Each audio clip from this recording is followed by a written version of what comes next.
మనం లైవ్ దృశ్యాలు చూస్తున్నాము సోమాజిగూడ నుంచి. జస్ట్ ఇప్పుడే చేరుకున్నారు మాజీ మంత్రి కేటీఆర్ ప్రెస్ క్లబ్ కు.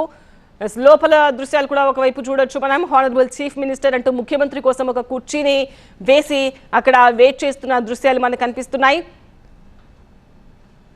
రైతు అభివృద్ధిపై, రైతు సంక్షేమంపై చర్చకు సిద్ధం అంటూ కేటీఆర్ ముఖ్యమంత్రి వేసిన సవాల్ని స్వీకరించారు. సవాల్కి కేటీఆర్ గారిని స్పెషల్ ఇన్వైట్ చేశారు కదా కేసీఆర్ కానీ కేటీఆర్ గారు వచ్చారు. మరి గల్లీలో సవాల్ చేసి ఢిల్లీలో పోయి కూర్చున్నారు ముఖ్యమంత్రి గారు. నిజంగా రైతుల మీద ప్రేమ ఉండి రైతులకు బాగా చేసినామని చిత్తశుద్ధి ఉంటే వచ్చేవాళ్ళు. ఊరికే సవాల్ విసరడం మాత్రం అలవాటు అయిపోయింది ఆయనకు. చర్చకు రారు. ఇప్పటికీ ప్రతి ఊళ్ళో ఇప్పటికీ రైతు బంధు రాని రైతులు ఎంతోమంది ఉన్నారు, రుణమాఫీ కాని రైతులు ఎంతోమంది ఉన్నారు. అదే మాట్లాడదామన్నారు కదా, మరి రావాలి కదా. అంటే ప్రతి సవాల్లో భాగంగా కుర్చీలు వేస్తామని చెప్పేసి కూడా అన్నారు. సో ఆ కుర్చీలు కూడా ఇక్కడ వేయడం జరిగింది. సో ఈ సందర్భంగా ఏం చెప్పదలుచుకున్నారు మంత్రులు, కాంగ్రెస్ వాళ్ళు?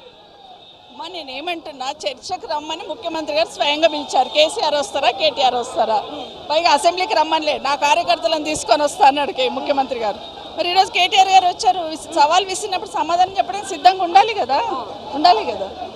మనం చూస్తున్నాము పెద్ద సంఖ్యలో కూడా ఇక్కడికి బీఆర్ఎస్ శ్రేణులతో పాటు పార్టీకి సంబంధించినటువంటి ముఖ్య నేతలు ఇక్కడికి రావడం జరిగింది. మేము చెప్పినట్టుగానే ఇక్కడికి వచ్చాము. ఇంకా ఆ కాంగ్రెస్కు సంబంధించినటువంటి మంత్రులు కానీ వాళ్ళకి సంబంధించినటువంటి వ్యక్తులు ఇంకా రాలేదు. సవాల్కి మేము ప్రతి సవాలుగా స్వీకరించుకున్నాం కాబట్టే ఈరోజు ఇక్కడికి టైంకి చెప్పినట్టుగా వచ్చామంటూ కూడా సబితా ఇంద్రారెడ్డి మాట్లాడుతున్నటువంటి ఆ సిచ్యువేషన్ మనం చూసాము.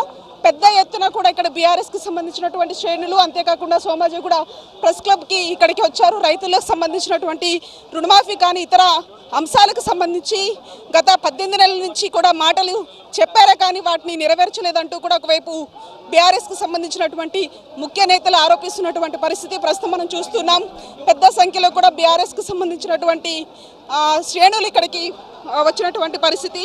ప్రధానంగా రైతు సమస్యల మీద చర్చించుకునేందుకు ప్రెస్ క్లబ్కి రావాలంటూ ఒకవైపు కేటీఆర్ సవాల్ విసరడము కాదు, మీరు ఏదైతే అసెంబ్లీకి రావాలంటూ కాంగ్రెస్కి సంబంధించినటువంటి మంత్రులు సూచించడం. ఎందుకంటే ఇది ప్రజలకు సంబంధించినటువంటి సమస్యలు కాబట్టి ఇవి ఖచ్చితంగా అసెంబ్లీలోనే చర్చించుకోవాలంటూ కూడా వాళ్ళు చెప్పినటువంటి పరిస్థితుల్లో లేదు, ప్రెస్ క్లబ్లకు పలానా టైంకి మేము ఫిక్స్ చేస్తాము, ఇక్కడ చైర్ కూడా వేస్తామని చెప్పినట్టుగానే చెప్పిన టైంకి ఇక్కడికి మంత్రులు రావడం.